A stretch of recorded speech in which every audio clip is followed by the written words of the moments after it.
প্রথমে কোরআন মজিদ পড়ার শুরুতে আউযু বিল্লাহ পড়তে হয়। এটাও কোরআন শরীফে এসেছে, আস্তাইজ বিল্লাহি মিনাশ শাইতানির রাজিম। এজন্য কোরআন পড়ার শুরুতে আমরা শয়তানের ওয়াসওয়াসা থেকে আল্লাহর নিকট আশ্রয় চাই। এটা কোরআনের আয়াত এবং এটা মানে একটা ওয়াজিব আমর, এটা আল্লাহর পক্ষ থেকে একটা নির্দেশ। এজন্য কোরআন শুরুতে আমরা আউযু বিল্লাহি মিনাশ শাইতানির রাজিম, শয়তানের রজিম থেকে আল্লাহর নিকট আশ্রয় চাই। রজিম মানে নিক্ষিপ্ত, রজিম মানে যে শয়তান মানে আল্লাহর দরবার থেকে নিক্ষিপ্ত হয়েছে। মরদুদ বলা হয় কোন একটা জিনিস মানে দূরে ছুড়ে মারা। যেই শয়তান আল্লাহর পক্ষ থেকে নিক্ষিপ্ত হয়েছে এবং আল্লাহর রহমত থেকে বঞ্চিত হয়েছে, সেই শয়তানের ওয়াসওয়াসা থেকে আল্লাহর নিকট কি চাই? আশ্রয় চাই। এরপরে বিসমিল্লাহির রহমানির রহিম। বা মানে দ্বারা, ইসিম মানে নাম, আল্লাহর নাম দ্বারা, যে আল্লাহ আর রহমান, যে আল্লাহ আর রহিম। এখানে খুব একটা টেকনিক্যাল কথা আমি বলে রাখি। আমরা বাংলাতে বলি শুরু করছি আল্লাহর নামে, যিনি পরম করুণাময় অতি দয়ালু। এটা হলো বিসমিল্লাহর অর্থ। কিন্তু শুরু করছি শব্দটা কিন্তু আরবিতে এখানে নাই। বা মানে দ্বারা, ইসিম মানে নাম, আল্লাহ মানে আল্লাহ, আর রহমান আর রহিম আল্লাহর দুইটা গুণবাচক নাম। এমন আল্লাহ যে আল্লাহ রহমান, যে আল্লাহ রহিম। তাইলে শব্দ অর্থ কি হলো? দ্বারা, নামে আল্লাহর, অর্থাৎ আল্লাহর নাম দ্বারা। এই আল্লাহর নাম দ্বারা বললেই মনে মনে আছে যে শুরু করছি। এই জন্য আরবিওয়ালারা এরকম প্রসিদ্ধ শব্দগুলো উজ্জ্ব রাখে। মানে বিসমিল্লাহ শুরুতে একটা শব্দ আছে যেটার নাম হলো আফতাদিউ। আফতাদিউ আমি শুরু করছি, অথবা আফতাতিহু আমি শুরু করছি। এটা আমরা বাংলাতেও অনেক শব্দ এরকম উজ্জ্ব রাখি, কিন্তু অনুবাদ করার সময় এটা ক্লিয়ার চলে আসে। শুরু করছে আল্লাহর নামে, যে আল্লাহ পরম করুণাময় অতি দয়ালু। শুরু করছে শব্দটা কিন্তু ওই বিসমিল্লাহির রহমানির রহিম ওখানে কিন্তু নাই। এটা শুরুতে উজ্জ্ব আছে, যে শুরুতেই উজ্জ্ব আছে, এটা উজ্জ্ব, এটা লুকাইতে বাবা আছে। আরবরা এরকম অহরহ মানে শব্দ উজ্জ্ব রাখে। আমরা বাংলাতেও কথা বলার সময় অনেক শব্দ কি রাখি? উজ্জ্ব রাখি। যেমন কেউ যদি বলে আমি আসবো, আমরা বলি হ্যাঁ, হার ভিতর উজ্জ্ব আছে তুমি আসো। এখন বুঝছেন? একটা জাস্ট আমি উদাহরণ দিলাম। কেউ যদি বলে আমি আসবো, আমি বললাম হ্যাঁ, হার ভিতর কি উজ্জ্ব আছে? তুমি আসো। এরকম অনেক কিছু বাংলা ব্যাকরণে, আরবি ব্যাকরণে উজ্জ্ব থাকে। তাহলে আল্লাহর নামের দ্বারা শুরু করছি, যে আল্লাহ রহমান, যে আল্লাহ রহিম। রহমান এবং রহিম দুইটা আল্লাহ তাআলার গুণবাচক নাম। এই দুইটা আল্লাহ তাআলার খুবই পছন্দনীয় নাম। এই জন্য বিভিন্ন জায়গায় এই দুইটাকে আল্লাহ তাআলা হাইলাইট করছে। যেমন আলহামদুলিল্লাহি রাব্বিল আলামিন আর রহমানির রহিম, ওখানেও গিয়ে রহমান রহিমকে আল্লাহ তাআলা হাইলাইট করছে। মানে আল্লাহর অনেক ৯৯টা নাম আছে না, এইখানে সবচেয়ে প্রিয় নাম আল্লাহ। সবার সবচেয়ে মানে জাতি নাম হলো আল্লাহ। জাতি নাম মানে সত্তাগত নাম। আর গুণবাচক নামের মধ্যে সবচেয়ে প্রিয় হলো আর রহমান আর রহিম। আরো অনেক নাম আছে। কোরআন মজিদে বলছে কুলিদুল্লাহ আউদুর রহমান, হয়তো আল্লাহকে আল্লাহ ডাকো অথবা আল্লাহকে রহমান ডাকো। রহমান মানে বলছিলাম পরম করুণাময়, আর রহিম মানে অতি দয়াল। দুটা দুটার মধ্যে দয়ার মধ্যে আধিক্য আছে। এখন মুফাসসিরিন একরাম বলছে রহমান মানে অধিক দয়ালু। কিভাবে অধিক? মানে আল্লাহর দয়া অনেক বেশি। আর রহিম মানে অধিক দয়ালু। কিভাবে অধিক? আল্লাহর দয়া সকলের জন্য, মানে সকলের জন্য আম, দুটাই আধিক্য। একটা হলো অনেক দয়াবান, আর একটা হলো সকলের জন্য দয়াবান। ওদিন আমি বলছিলাম রহমান এটা হলো কাফের এবং মুশরিক সকলের জন্য আল্লাহ দয়াবান। দুনিয়াতে আল্লাহ কাফেরকেও খাওয়াচ্ছে, যে আল্লাহর ইবাদত করতেছে না তাকে ভাত খাওয়াচ্ছে না আল্লাহ, তার জন্য বৃষ্টি দিচ্ছে না, তার জন্য আল্লাহ তাআলা সবকিছু অক্সিজেন রাখে নাই, তার জন্য আকাশের ছাদ রাখে নাই। এটা হলো আল্লাহ অনেক দয়ালু, কাফেরকেও খাওয়াচ্ছে, হ্যাঁ, মুমিনকেও খাওয়াচ্ছে, মুমিনকেও দয়া করছে। আর রহিম হলো স্পেশাল দয়া, যেটা জান্নাত দিবে মুমিনদেরকে, দয়া করে জান্নাত দিবে ইনশাআল্লাহ। সুবহানাল্লাহ। তা এই রহমান রহিম এই জন্য আল্লাহর কাছে প্রিয় নাম।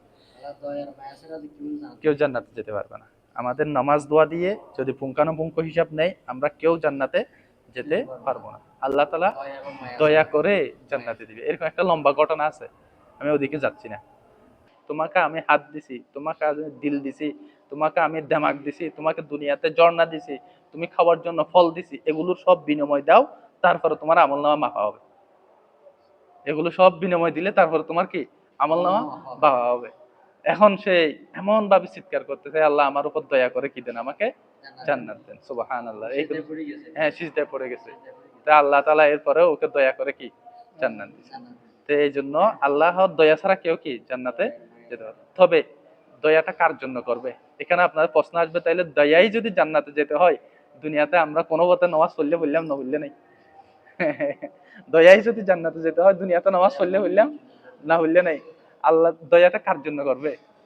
যে নামাজ পড়ছে, যে আল্লাহর হুকুম মানছে তার জন্য। দুনিয়াতে দেখেন না আওয়ামী লীগের সুপারিশ কার জন্য করে? যে সারাদিন তার পিছে পিছে দূরে, তার জন্য। নাকি আরেক দলের মানুষের জন্য সুপারিশ করবে? তা আল্লাহর দয়াটা কার জন্য হবে? যারা আল্লাহর খাস বান্দা, সারাদিন নামাজ পড়ছে, আল্লাহর দয়ার আশা করছে, আল্লাহর কান্নাকাটি করছে, দয়া চাইছে, মাগছে, তাদের জন্য দয়াটা হবে। যারা আল্লাহর দিনের ধারে নাই এবং দয়ার আশায় বসে থাকছে, তাদের জন্য আল্লাহর দয়া হবে না। আচ্ছা, আলহামদুলিল্লাহি রাব্বিল আলামিন। সকল প্রশংসা আল্লাহর জন্য, যে আল্লাহ রব্বিল আলামিন। সকল প্রশংসা, প্রশংসা যাবতীয়। আলিফ লামের অর্থ হলো যাবতীয়, যত প্রকারের প্রশংসা হতে পারে। আলিফ লামের অর্থ শুধু হামদ মানে প্রশংসা। তো সকল যে বলছি, ওই আলিফ লামের অর্থ সকল। সকল প্রশংসা আল্লাহর জন্য, রব্বুল আলামিন, যে আল্লাহ সকল জাহানের কি পালন কর্তা, সকল জাহানের পালন কর্তা। আমি এখানে বেশি আর তাফসীর করতেছি না। রব্বুল আলামিন মানে বলছিলাম অহরহ আলম আছে, জিন জাতি, ফেরেশতা, মানব জাতি, মাছ, সাগরের নিচে, ৭ আসমানের উপরে, ৮ আসমানের উপরে, সকল প্রশংসা কার জন্য? আল্লাহর জন্য। আর রহমান আর রহিম, এটার বিসমিল্লাহর মধ্যে ওটার অর্থ বলে ফেলছি, যে আল্লাহ রহমান অতি দয়ালু, যে আল্লাহ রহিম পরম করুণাময়। মালিক ইয়াউমিদ্দিন, এগুলো নামাজ যখন আমরা পড়বো অথবা ইমাম সাহেব পড়বে, আমরা অর্থের দিকে একটু খেয়াল করব, তখন নামাজটা আমাদের অনেক ভারী হবে, কোয়ালিটিপূর্ণ হবে। মালিক ইয়াউমিদ্দিন, যে আল্লাহ কিয়ামতের দিনের মালিক। কিয়ামতের দিনের মালিক, কিয়ামতের দিনের মালিক মানে যিনি কিয়ামতের দিন সবকিছু হিসাব নিকাশ করবেন এবং কাউকে ছাড় দিবেন না, যার যার প্রাপ্য বুঝিয়ে দিবেন। আল্লাহ তো এমনি দুনিয়াতেও মালিক, শুধু এখানে কিয়ামতের দিনের মালিক কেন উল্লেখ করছে? তো মুফাসসিরিন একরাম বলছে, দুনিয়াতে আল্লাহ তাআলা মালিক, এটা রব্বুল আলামিনের মধ্যে এটা বলে ফেলছে। পুরা জাহানের রব মানে, পালনকর্তা মানে, মালিক আছে। কিন্তু কিয়ামতের মাঠে আল্লাহ তাআলা ধরবেন, এটা বোঝানোর জন্য। দুনিয়াতে ধরবেন না। দুনিয়াতে কিয়ামতের মাঠে আল্লাহ তাআলা এই যে দুনিয়ার যেগুলো আল্লাহর নিয়ামত বুক করছি, হিসাব নিকেশ সেগুলো নিবেন, এটা বোঝানোর জন্য স্পেশালি কিয়ামতের দিনের মালিক, এটা আল্লাহ তাআলা আলাদা করে উল্লেখ করছে।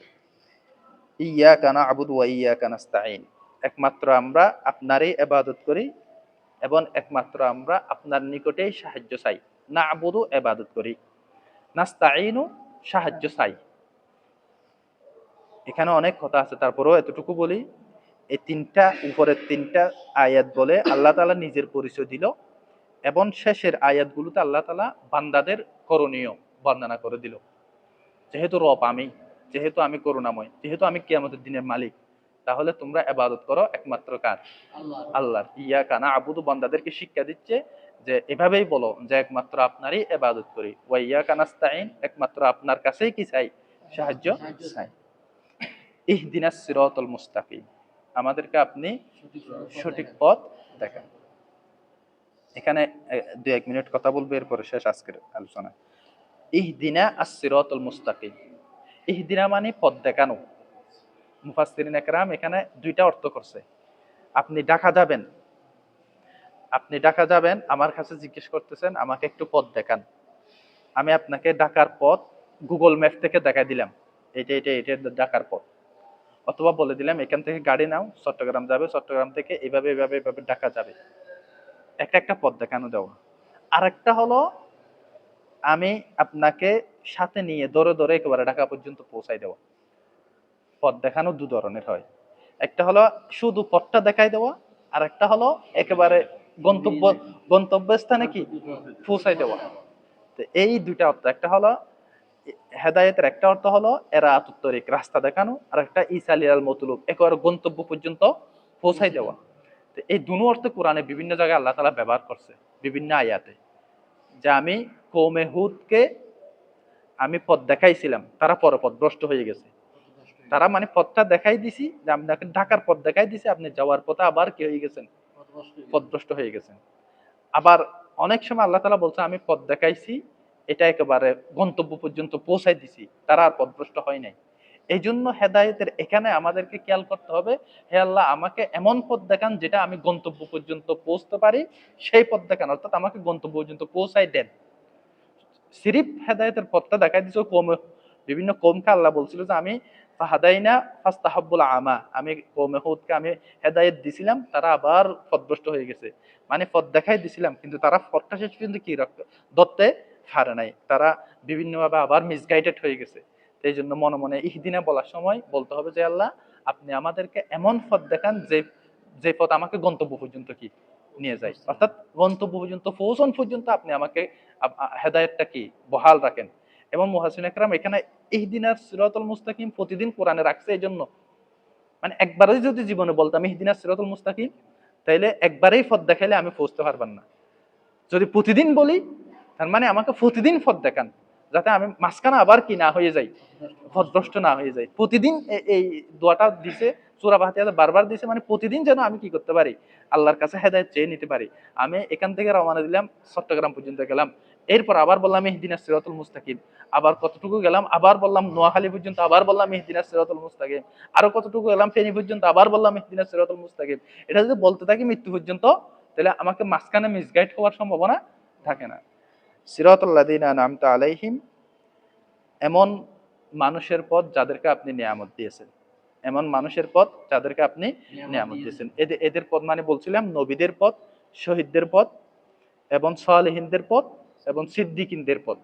সে শ্রেণীর মানুষকে আল্লাহ নিয়ামত দিয়েছে, অন্য আয়াতে বলছে যে নবীদেরকে, শহীদদেরকে, সালেহিন সৎকর্মশালী এবং সুহাদা, যারা শহীদ হয়েছে আল্লাহর রাস্তায়, তাদের পথ দেখান। সিরাতুল মুস্তাকিম থেকে অনেক ব্যাখ্যা আছে, এতটুকু হলো সিরাতুল মুস্তাকিম মানে ইসলামের পথ, সিরাতুল মুস্তাকিম মানে যে পথ, জান্নাতের পথ। এবং এই জান্নাতের পথটা এখানে আমাদের এই যে সের মাযহাব আছে এবং বিভিন্ন দলমত আছে, সবাই ওই জান্নাতের পথেই আছে। অর্থাৎ আকীদার ক্ষেত্রে যারা ঐক্যবদ্ধ সবাই ওই পথেই আছে। লা ইলাহা ইল্লাল্লাহ মুহাম্মাদুর রাসূলুল্লাহ যারা বিশ্বাস করছে, আহলুস সুন্নাহ ওয়াল জামাতের আকীদা জান্নাত জাহান্নাম সত্য, পরকাল সত্য এবং মৃত্যুর পর আবার পুনর্জীবন সত্য, হিসাব নিকাশ সত্য, আল্লাহ বিচার করবে এটা সত্য, এগুলো যারা বিশ্বাস করছে তারা সবাই কোথায় আছে, সিরাতুল মুস্তাকিমে আছে। অর্থাৎ ইসলামের পথ বলছে, অনেকে কোরআনের পথ বলছে, অনেকে বলছে জান্নাতের পথ। তো এই পথটা হলো অনেক, মানে এটা খুবই সংকীর্ণ এরকম নয়, এটা সহজ সরল অনেক প্রশস্ত পথ। এখানে যারা যারা আহলুস সুন্নাহ ওয়াল জামাতের আকীদা, এটা মাযহাবের ক্ষেত্রে যদি হানাফি মাযহাব হয়, শাফি মাযহাব হয়, মালিকি মাযহাব হয়, হাম্বলি মাযহাব হয়, তারা সিরাতুল মুস্তাকিমে আছে। অনেকের প্রশ্ন আসতে পারে তাহলে সেটটা মাযহাব হইছে, সের মাযহাবের সের ধরনের অনুসারী, সিরাতুল মুস্তাকিম কই? সিরাতুল মুস্তাকিম সেরে মাযহাবে, সিরাতুল মুস্তাকিমে আছে। এটা আকীদা নিয়ে কোনো মাযহাব নেই। মানে কোনো মাযহাবে বলে নাই যে মানে আল্লাহ এক, এখানে সব মাযহাব এক। লা ইলাহা ইল্লাল্লাহ মুহাম্মাদুর রাসূলুল্লাহ, এখানে কারো কোনো ইখতিলাফ নেই। জান্নাত সত্য, কারো কোনো ইখতিলাফ নেই। এভাবে মিজান সত্য, কারো কোনো ইখতিলাফ নেই। ইখতিলাফটা কোথায় আসছে? কেউ বলছে হাত এখানে বাঁধবে, কেউ বলবে হাত বুকে বাঁধবে। এখানে সিরাতুল মুস্তাকিমের থেকে বিচ্যুত হয় নাই। ইখতিলাফটা হলো শাখাগত। ওই আকীদার মধ্যে কোনো ইখতিলাফ নাই। কারো ইখতিলাফ নেই যে যোহরের নামাজ 4 রাকাত, এখানে কেউ 5 রাকাত বলে নাই। নামাজ 5 ওয়াক্ত, এখানে কেউ 3 ওয়াক্ত বলে নাই। তা হাদিসের মধ্যে ছোট ছোট বিষয় কিছু ফুরুআত ইখতিলাফ আছে, এগুলো সিরাতুল মুস্তাকিম থেকে বিচ্যুত নয়। এটা বোঝানোর জন্য সবাই আমরা সিরাতুল মুস্তাকিমে আছি। বাকি সিরাতুল মুস্তাকিমে কেউ আগে আছে, কেউ পিছে আছে, এটা বলতে হবে। নবীরা, সিদ্দিকরা, সুহাদারা, সালিহিনরা তারা অনেক অ্যাডভান্স। আর যারা একটু পাপী, গুনাহ করে, অনেক সময় বা মিসগাইড হয়, আবার তারা আবার সঠিক পথে চলে আসে। সঠিক পথে যাচ্ছে যাচ্ছে একটু করে বিচ্যুত হয়েছে, বিভিন্ন ভ্রান্ত আকীদা, বিভিন্ন নাস্তিকদের কথা শুনে সে একটু একটু কি হয়ে গেছে, ওয়াসওয়াসা, সে একটু করে সরে গেছে। আল্লাহ আবার যদি তাকে হেদায়েত দেয়, সে আবার ফিরে আসবে। আর যাকে হেদায়েত দিবে না, সে ওই সিরাতুল মুস্তাকিম থেকে আস্তে আস্তে নাস্তিক্যবাদ অথবা ইসলাম বিরোধী পথ অথবা হিন্দুত্ববাদ অথবা খ্রিস্টানদের মতবাদ অথবা খাদিয়ানি মতবাদ অথবা ইদানিন একটা আসছে না সলিম, ওর নাম কি, হিজবুত তৌহিদের মতবাদ, অর্থাৎ আহলুস সুন্নাহ ওয়াল জামাতের মতবাদ থেকে সিরাতুল মুস্তাকিম সে বিচ্যুত হয়ে যাবে। যদি সে সিরাতুল মুস্তাকিমে থাকে, সে জান্নাত পর্যন্ত পৌঁছতে পারবে। সিরাতুল লাযিনা আন'আমতা আলাইহিম গায়রিল মাগদুবি আলাইহিম ওয়ালাদ-দাল্লিন। আমিন। শেষ, আজকে অনেক লম্বা হয়ে গেছে। গায়রিল মাগদুবি আলাইহিম আপনি যাদের উপর রাগান্বিত হয়েছেন তাদের পথ নয়, তারা হলো ইহুদি বলছিলাম। ওয়ালা দলিন, যারা পথভ্রষ্ট হয়েছে তাদের পথ নয়, তারা হলো নাসারা, খ্রিস্টান। তাহলে এখান থেকেও বোঝা যায় সিরাতুল মুস্তাকিম হলো ইহুদি নাসারার মাঝখানে, এটা হলো ইসলাম। ইহুদি নাসারার মাঝখানে এটা কি? ইসলাম। ইহুদি ধর্মে অনেক কঠোরতা ছিল, খ্রিস্টান ধর্মে অনেক শীতলতা ছিল। মানে এরকম একটা এফরাত তাফরিত ছিল, মানে কঠোরতা এবং শীতলতা। তা ইসলাম ধর্ম কি করছে? সমন্বয় করে সিরাতুল মুস্তাকিম মাঝখানে নিয়ে আসছে। এই জন্য সিরাতুল মুস্তাকিম থেকে হলো ইসলামের পথ, যেটা সঠিক পথ, যেটা আহলুস সুন্নাহ ওয়াল জামাতের পথ, যেটা কোরআন সুন্নাহর পথ, এটাই হলো সিরাতুল মুস্তাকিম। আল্লাহ তাআলা আমাদের সকলকে সিরাতুল মুস্তাকিমে থাকার তৌফিক দান করুক। আল্লাহুম্মা সাল্লি আলা মুহাম্মদ ওয়া আলা আলি মুহাম্মদ কামা সাল্লাইতা আলা ইব্রাহিম ওয়া আলা আলি ইব্রাহিম ইন্নাকা হামিদুম। আল্লাহুম্মা বারিক আলা মুহাম্মদ ওয়া আলা আলি মুহাম্মদ কামা বারাকতা আলা